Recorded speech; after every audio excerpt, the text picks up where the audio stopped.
Eta bitartian, nundik ateatzean gure sasoiko zerba hauek? Lizarran dago ustaldi baratza, eta bertara jungo geha ikustean nola iteituen gauzak.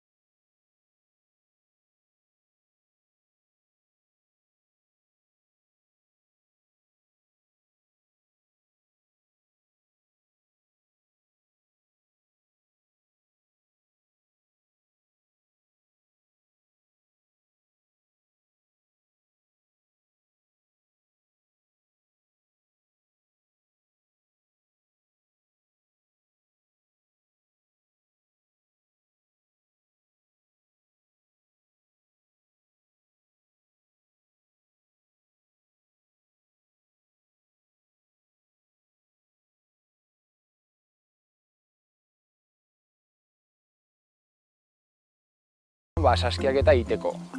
Eta eman genitun 2 urte saskiak egiten, gero ikusi genuen ere jendearen konpromezua ez zela sutsua, eta baita ere ez zigula ematen beharaina bizitzeko. Orduan erabaki genuen nekazaritzan jarraitzena, baina beste modu batean, ez? Hau da, kantitate handiagotan egitea eta salmentak zuzenekoak izan ordez, ja distribuzioa eta bilatzeana. Eta gaur egun, esan dezakegu, hortaz bizi gaitezkela eta lizarra jarritzen dut egula. Hemen gaude, zeintzuren artean, ikusten duzuen bezala dute antza hundirik ezagutzen ditugu zeintzurekin, baina hurrengo udaberrian zeintzuri fin-finak izango dira. 3 pilar nagusi dauzkagu, zeintzuria da bat, gero udaberrian hartzen hasiko gagena, eta orain pilpilan dagoen espinaka edo zerba. Hori ere asko ekoizten dugu eta oso produktu guretzat oso produktu ona.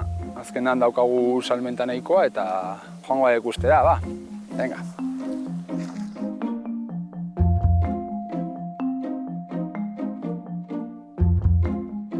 Ikusten duzuen bezala, negutegi hau landatu berri dago.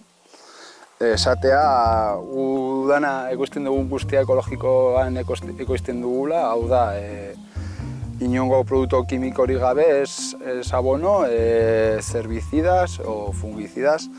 Orduan erabiltzen ditugu produktu guztiak naturalak dira, eta ikusiko dugu landare bat 2 astetan nola hasten den, ez? Hemen daukagu atzo landatutako bat, eta ikusiko dugu hurrengoa